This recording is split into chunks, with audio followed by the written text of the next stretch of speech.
Welcome to the Click podcast. I'm Dani Watson, a mindset and manifestation expert and founder of The Click, a company that helps women overcome their fears and limiting beliefs to create a life and business that they love. Within this podcast, I will help you get clear on what you want, identify the blocks that are holding you back, transform your mindset and raise your vibration so that you can co-create magic with the universe. If you are looking to design a life that truly sets your soul on fire and manifest more success and abundance, then you are in the right place.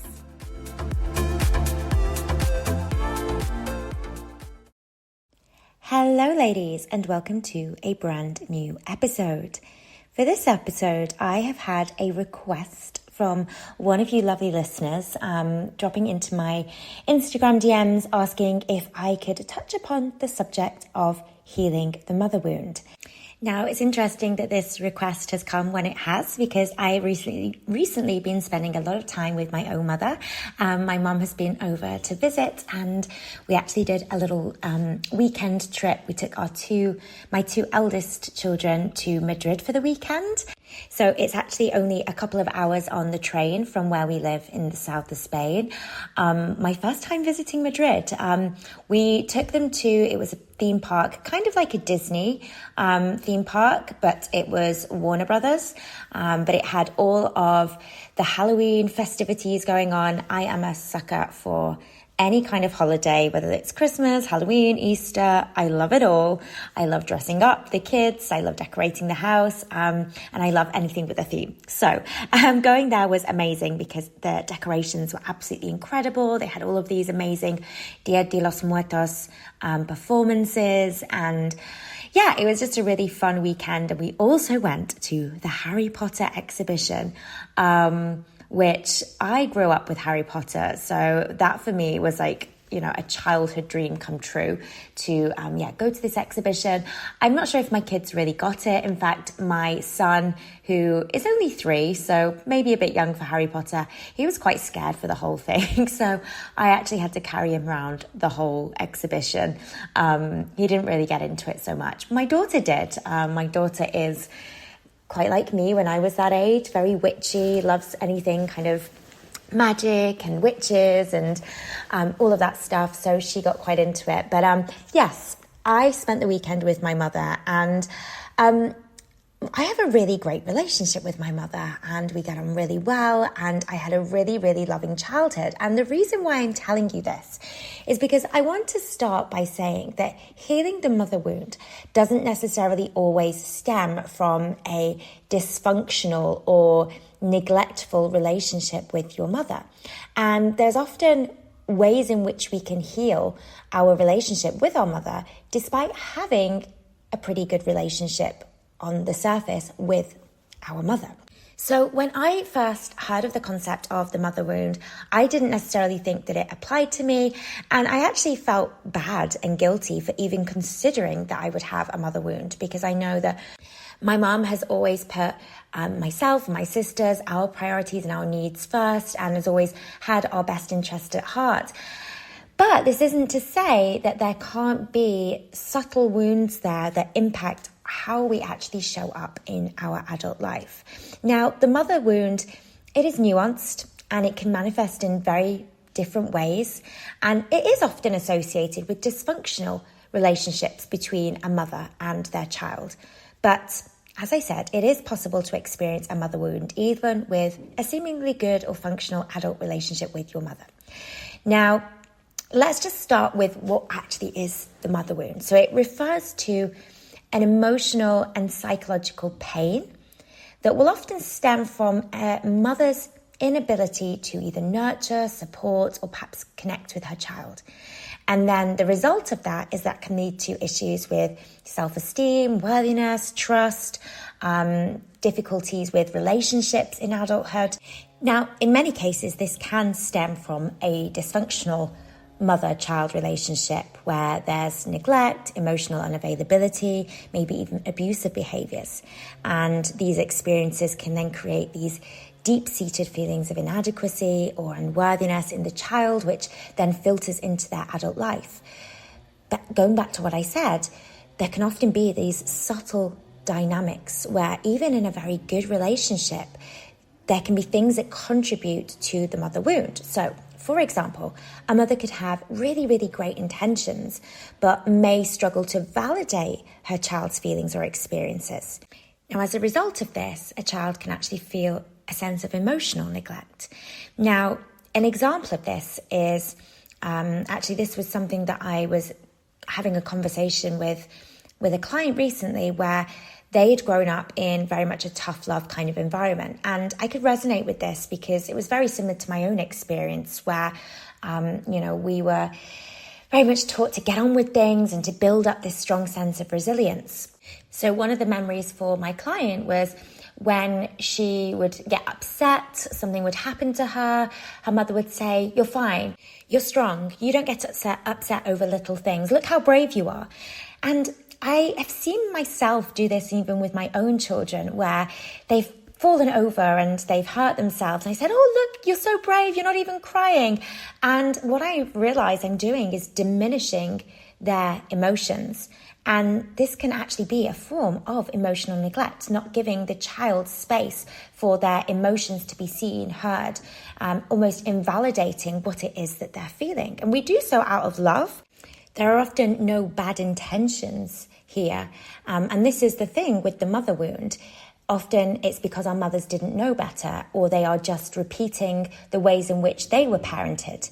Now, another subtle dynamic that can contribute to the mother wound is where a mother is actually prioritizing her own needs or her own struggles. And again, this is a very grey area because there's a lot of rhetoric about how mothers should be able to be selfish and put their own needs first and make sure that they are, not pouring from an empty cup. But in doing so, we can unintentionally leave our child feeling unsupported. We can feel very stretched thin when it comes to, ensuring our own needs are being met, but also being fully present for our child and giving them what they need. So there has definitely been times within my own family dynamics where I have felt exhausted, I'm emotional, I'm tired, I'm stressed, I'm anxious, and I've got children that are crying, they need their mama, they want me to be there for them. What happens there? Am I to prioritize my own needs first and get the rest I need, knowing that I am perhaps neglecting my own children emotionally? It's how do we find that balance? So it can sometimes feel like we just can't get it right no matter what we do. We're either neglecting our own needs and prioritizing the emotional needs of our children, or vice versa. So it's often a very, very grey area. And if I'm being completely honest, it can sometimes feel a bit of a burden to have this knowledge and this wisdom, because I am constantly overthinking about how I should be showing up as a parent, rather than letting my intuition sometimes guide me, because I know what I know, and I know how we speak to our children, how that impacts them, how, making sure we're emotionally available for our children, prioritizing their needs, but equally making sure our own needs are being met. And sometimes when we have all of this knowledge, it can sometimes feel confusing as to how we utilize it in the right way. And I've had to be quite gentle and compassionate with myself. So I've acquired through my work a lot of knowledge about how, our childhood is impacting our adult life and how we speak to our children and how we're influencing their belief system. And so I'm so mindful of that.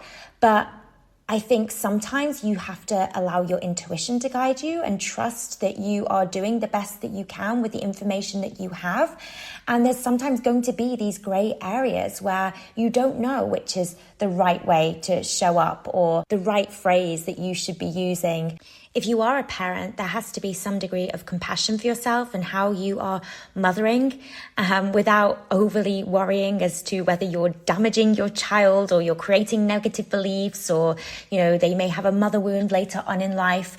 I think sometimes there has to be a moment where we just accept that we're doing the best that we can with what we have. And really just being gentle and compassionate with ourselves, and equally being gentle and compassionate with our mothers if we do have a good relationship with them, recognizing we can still be healing from our mother wound, but we can do this without necessarily blaming our mother. So there may be other reasons as to why we've experienced this mother wound when we do have a good adult relationship with our mother. So it might be from generational patterns. So mothers may pass down unresolved emotional wounds from their own childhoods, and these can then affect their own parenting style. So a good example of this, maybe it was a mother who was raised in a very emotionally restrictive environment. They may unintentionally replicate this dynamic. So it might then impact her ability to fully nurture her child's own emotional needs. We also need to remember that love is complex. Maybe you've read the 5 love languages. So this is a concept that outlines 5 very distinct ways individuals express and receive love. So we have things like words of affirmation, we have acts of service, receiving gifts, quality time, and physical touch. Now, when it comes to the mother wound, a mother could love her child very, very deeply, but maybe her love language is different to that of her child. So maybe she struggles to express the love in a way that is felt and received by the child. So let's say, for example, a mother might express her love through acts of service and gives lots of gifts to her child, like does all of this very extravagant things through acts of service, but perhaps is not there emotionally. And the child is actually craving emotional love. Maybe for the child, that's their love language. So then that can lead to a sense of inadequacy in the child's self-worth, emotional neglect. So as we can see, it's a very complex grey area, and the mother wound can certainly be present without any intentional neglect or intentional wrongdoing by the mother. So what is some of the impact then of the mother wound on adult life? Now, I've seen this show up so many times within the work that I do with my clients. And again, like often it's women who have a very good relationship with their mother, perhaps a complicated relationship, but nevertheless, there is a relationship there. They're on speaking terms, they see their mother, they spend time with their mother, they love their mother, yet there's still healing to be done. So relationship challenges are often a big one where many women with a mother wound struggle in their adult relationships. So a good example of this is a client of mine experienced really disastrous friendships. Also romantic relationships as well. They were not going too well, but it was really her friends that was sort of her biggest pain point. And she was often felt like she became too clingy or needy in friendships, too demanding. And as a result, this would often lead to feelings of abandonment. She'd often feel very insecure in her friendships. She often felt like friends would ghost her or they would avoid making plans with her. And she kind of got this feeling that she was just too much, being, too reliant on her friends for emotional support, and it was too much for them. Or at least this was how she felt. And so she therefore felt insecure in her relationships. And that insecurity often then perpetuated itself into her reality, which is often the case, right? How we feel, what we believe becomes a self-fulfilling prophecy. So she'd often then find herself being rejected or abandoned or ghosted by her friends. It was uncovering the roots of her mother wound that we were able to work together, and she began to nurture a healthier relationship with herself, but also with friends as well. Now, another significant impact of the mother wound is low self-esteem. So if a mother fails to validate her child, the child can then grow up feeling unworthy of love, unworthy of attention. They feel this way because they didn't get the validation as a child that they actually craved. So I've worked with lots of women that have experienced this. So recently I worked with a lady who we worked together because she had these persistent feelings of low self-esteem and self-doubt when it came to her career. She had an incredible career. She was amazing at what she did. She got to a very senior level within her career. But despite this, and despite having a really supportive partner as well, she often felt very inadequate, and she really struggled to accept compliments. So it was this imposter syndrome. Despite all of her accolades, she doubted her worthiness. She doubted herself. She kind of felt like this imposter. Now, when we were working together, she described her mother as very, very loving, but emotionally unavailable. And her mother would often prioritize her own interests and her own needs over those of her children. Now, she remembered that her mother would often dismiss her achievements, or she'd perhaps even express disappointment when she didn't meet her expectations. So she kind of felt like nothing she did was ever good enough. Now, during our time working together, it was very clear that these feelings of unworthiness, this imposter syndrome, actually stemmed from her mother's inability to recognize and celebrate her accomplishments. So she had this very vivid memory when she was graduating from university. She got a 2-1. She was so proud of herself, but her mother, she acknowledged the achievement, but the conversation very quickly shifted to her mother's own career struggles. So it was almost like the mother could recognize what her child had accomplished, but very quickly the conversation was brought back to her. And so it was this pattern of emotional neglect that left my client feeling invisible. It made her feel invalidated, and this feeling that whatever she did was just never good enough. And as an adult, my client had then internalized the belief that she was not worthy of love, she was not worthy of appreciation. She'd often downplay her successes at work. Her biggest fear was that in her work, she would one day be discovered. She kept saying I just feel like they're going to figure me out, that I don't know anything, that I'm not good enough, that I'm not this super successful, confident woman that they're kind of portraying me to be. They'll realize that I'm a fraud. Again, this imposter syndrome. Now, what was really interesting was how this belief actually then manifested in her relationships as well. So she'd often hesitate expressing her needs and desires because deep down she'd fear she'd be rejected or perhaps be a disappointment to people. So through working together, we began to explore and recognize the connection between her mother wound and this low self-esteem, this imposter syndrome. Now, another way that the mother wound can show up when it comes to boundaries. So establishing and maintaining healthy boundaries with others. So this will often stem from early experiences of emotional neglect or perhaps conditional love, where someone's self-worth has been tied to their ability to meet the needs and expectations of others, particularly their mothers when we're talking about the mother wound. So as a result, somebody who's experienced this may develop a pattern of overextending themselves, perhaps in relationships. And this is really driven by this desire to please others and to gain the approval of others. So this desire to please others, I see this play out so often with many of the women that I work with, where they will perhaps overcommit themselves. So I've seen this often with women in their work where they take on excessive responsibilities in their professional life. So they'll say yes to every single request that comes their way, and then they start to feel overwhelmed or they feel unprepared. And this behavior, it's typically rooted in the fear of disappointing others or being perceived as unhelpful. There's also the conflict avoidance, so this fear of confrontation.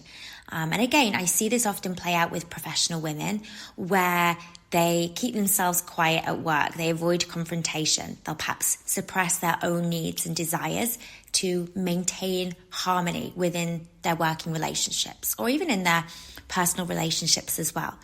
So perhaps they just go along with plans or decisions that don't really align with their own values or preferences. But what they're doing here is they're prioritizing other people's comfort over their own. And then there's also seeking validation. So constantly looking for approval from others, validation for others, and believing that their worth is contingent upon being liked or accepted. And this can then lead to feelings of inadequacy if they don't receive that affirmation that they crave. So if somebody doesn't validate them, they think, I'm not good enough, that was rubbish, because they've not received that affirmation from somebody else. And then that feeling of inadequacy then perpetuates this cycle of self-doubt and anxiety. Now, what happens typically when we don't have adequate boundaries in place is that we create this cycle of emotional neglect. We neglect our own needs and our own feelings in favor of others.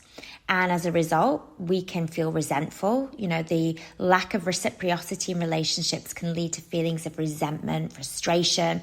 Maybe it's a feeling of being underappreciated or taken for granted. When we neglect our own feelings in favor of others, we may have increased anxiety because it's that pressure to please others constantly, constantly worrying about other people's opinions or how our actions are going to be perceived. And often that can lead to this overwhelming sense of pressure to perform. So I see this again often in professional, successful women where they constantly are overthinking everything, and it's just, how am I going to be perceived by others? The lack of boundaries also diminishes our sense of worth, because if we are internalizing the belief that we're only valuable when we're serving or accommodating others, we're basically entrenching this mother wound even further. There can also be difficulties in intimacy. So the pattern can hinder the development of healthy, intimate relationships where women may struggle to express their true feelings or needs, perhaps fearing rejection or even abandonment. And so as a result, they can find themselves in a very one-sided relationship where their emotional needs remain unmet.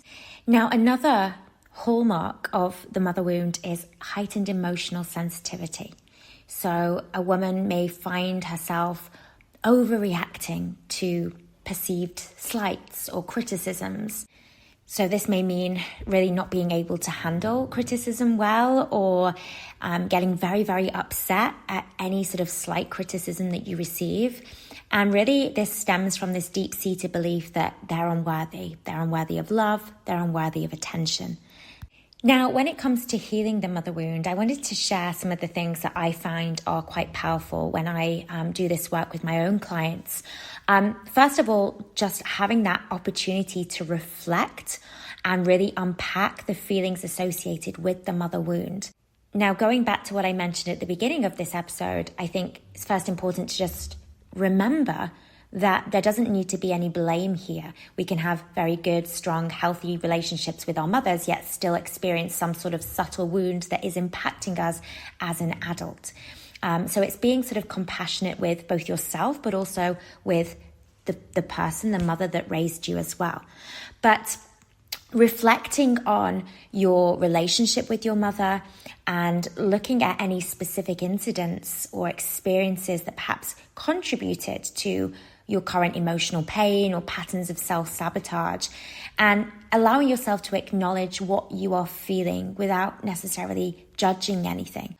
I'd say the majority of the clients that I've worked with when it comes to working around the mother wound is that they have had pretty good relationships with their mothers. It's not been anything hugely dysfunctional or toxic, but there's been sort of subtle things there that they've never really wanted to address previously because they've sort of felt guilty or bad and kind of felt like they would be blaming their mother if they were to kind of dive into this. But just giving them a space to really reflect on their experiences and recognize where those patterns are without any form of judgment and without any form of blame. So there's some coaching questions that I find are quite useful here. So one might be, what specific memories or incidents from your childhood stand out as moments when you felt emotionally unsupported or invalidated by your mother? And how did those experiences perhaps shape your sense of worth?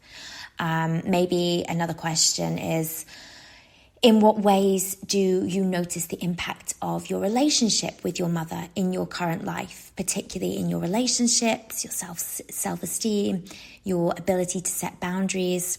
And then on the practical side, when it comes to boundaries, a lot of the work I will do will involve helping a client establish stronger boundaries in their life. So a great exercise here is to just first of all get the client to identify what their needs are. So reflect on an area in their life where they feel like their boundaries are perhaps being pushed or maybe even ignored. So it might be an emotional boundary, a physical boundary, maybe it's something related to a time boundary. So actually getting the client to write down specific needs that they would like to communicate to others. So a good example of this, it might be somebody that just needs more alone time. So this I recognize for me is one of my non-negotiables when it comes to my own boundaries. I need time when I am in the house completely on my own. Now I'm saying this just as I actually am in my house on my own right now, and I can hear my dog scratching at the door. Come on in, Betty.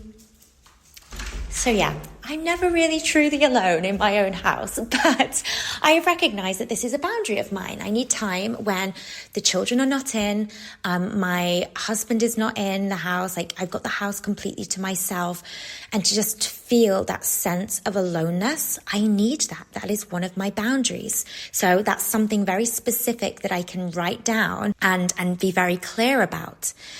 Now, once a client has, or you have your boundaries and you've identified your needs, it's actually being able to clarify them. So being able to actually articulate what I call a clear boundary statement. So this statement, it should essentially describe what you need and the behavior you would like to see from others.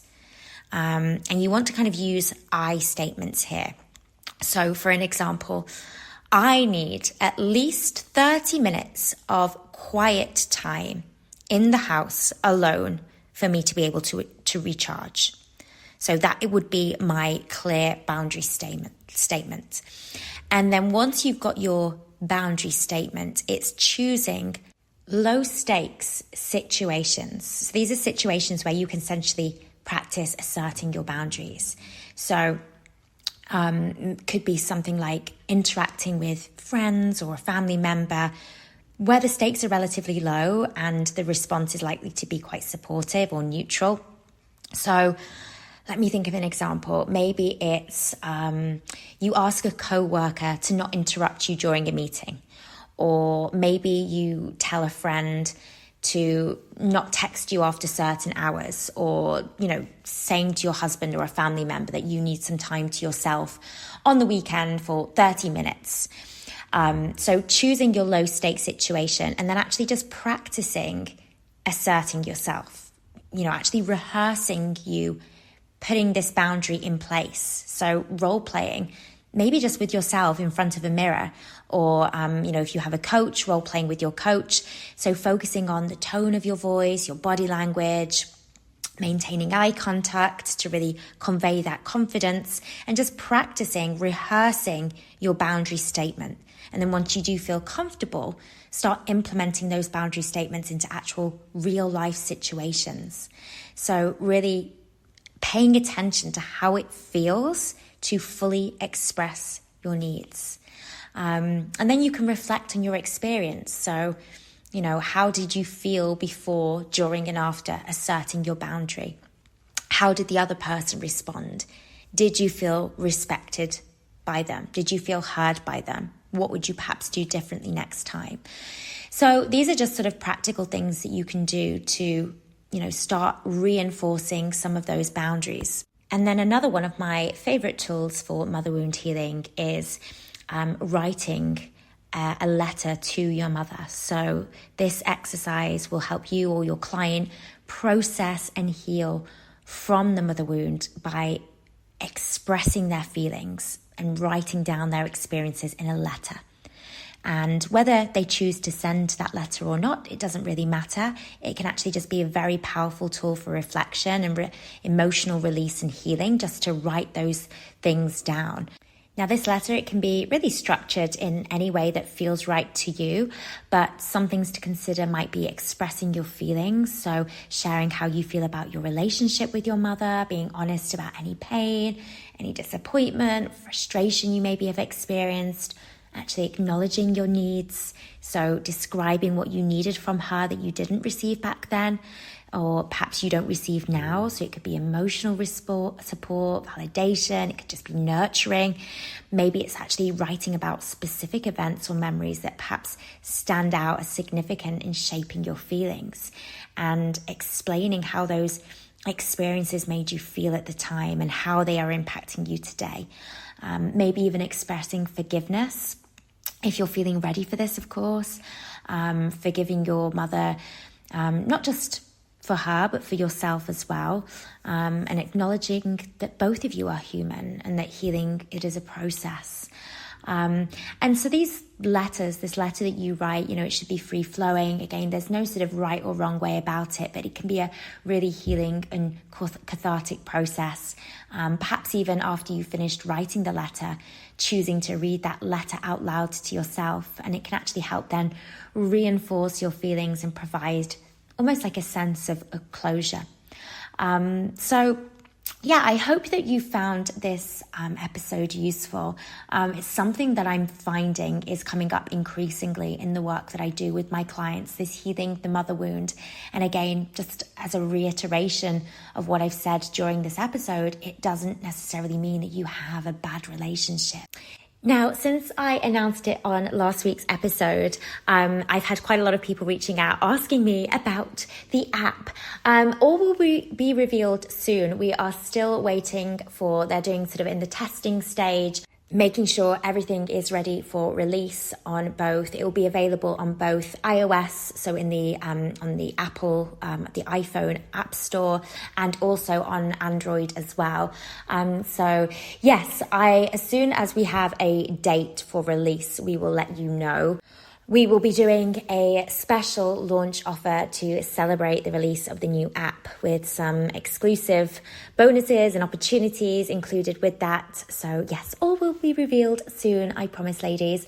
Thank you so much for tuning in, and have a wonderful rest of your week, and I will connect with you again very soon. Bye, ladies. If you are wanting to build your own successful online coaching business, make sure to check out Freedom, Abundance and Impact, our free 10-day business and mindset course for coaches and aspiring coaches.